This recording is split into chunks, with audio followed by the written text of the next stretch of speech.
लक्ष्मण लक्ष्मण जगत उद्धार ब्रह्मांड नायका प्रभू चरणावती नमस्कार करतो. लक्ष्मण आशीर्वाद असो. लक्ष्मण बाबाच्या वचन पूर्ततेसाठी मी 14 वर्ष 14 दिवस अरण्यात जात आहे.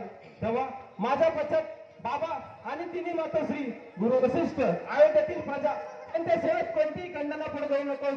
पण प्रभू अरण्यात जाण्याचे काय कारण आहे? लक्ष्मण पूर्वी बाबा शुक्राचार्याशी लढत असताना बाबाच्या रथाचा आग मोडला. तेव्हा तेव्हा कैकेयी मातेने तो स्वतःचा भुदंड घालून सावरला आणि बाबा विजयी झाले. तेव्हा दुसऱ्या वराने श्रीरामाने 14 वर्ष 14 दिवस वनवास पत्करावा. प्रभू द्या मला आपली आज्ञा द्या. मी एकाच बाणात त्या चांदणीचे छिन्न छिन्न तुकडे करतो. लक्ष्मण अरे आई वडिलांचा वध करून तो कोणता पुरुष विजय झाला म्हणून तो विजय होईल. अरे आई वडिलांची वचन पूर्तता करणं हाच खरा पुत्र धर्म. तेव्हा तेव्हा मी 14 वर्ष 14 दिवस असाच हा लक्ष्मण माझ्या श्रीराम प्रभूला सोडून एक क्षणभर सुद्धा राहणार नाही. मी सुद्धा तुमच्या सोबत अरण्य देण्यास तयार आहे. पण लक्ष्मण अरण्यातील हिंस्र पशु पक्षी ऊन वारा पाऊस हा त्रास तुला सहन होणार नाही. तेव्हा तू सुखाने आहे चित्रा. नाही प्रभू नाही. तुमच्यासारखा सत्वशील एक वचनी एक पत्नी प्रभू श्रीराम माझ्या सोबत. वारी आली मी आणि आपलीच वाट पाहतीये.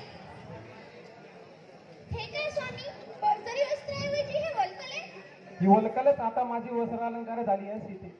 रात्र जशी चंद्राला आणि दिवस जसा सूर्याला सोडू शकत नाही तशी ती वल्कले आता मला सोडणार नाही. एक नव्हे दोन नव्हे तब्बल 14 वर्ष 14 दिवस ती मला सोडणार नाही प्रिय. 14 वर्ष? हे काय स्वामी? नाही सीते नाही, ती चट्टा नाही. माझ्या भक्तास राज्य मिळावे म्हणून मी 14 वर्षाचा वनवास पत्करलाय. 14 वर्षाचा वनवास भरतासाठी म्हणजे काय स्वामी? पितृवचनाचं पालन आणि मातोश्रींची आज्ञा म्हणून सीते तुझ्या वियोगाचं दुःख पचवणं महा कठीण असलं तर या सत्यशील राम म्हणून मी ते पचवणार आहे प्रिय. हा वियोग सहन करण्याची शक्ती ईश्वर तुला देईल तो तुझा पाठीराखा आहे. माझ्या पश्चात बाबा आणि तिन्ही मातोश्री यांची सेवा करणं हे तुझं सतीवृत्त आणि या सतीवृत्ताला परमप्रिय सीतेकडून तडा जाणार नाही याची पूर्ण खात्री बाळगून निश्चित मनाने मी अरण्यात जाणार आहे. तुम्ही वनवासात जाणार, या सीतेला एकटी ठेवून जाणार स्वामी? तुमच्या विना मी कशी राहू? प्राण सोडून देह कधी राहिला आहे का? सूर्याला सोडून दिवस कधी उगवला आहे का? चंद्राला सोडून पौर्णिमा कधी झाली आहे का? सुवर्णानं आपलं चकाकणं सोडलं आहे का?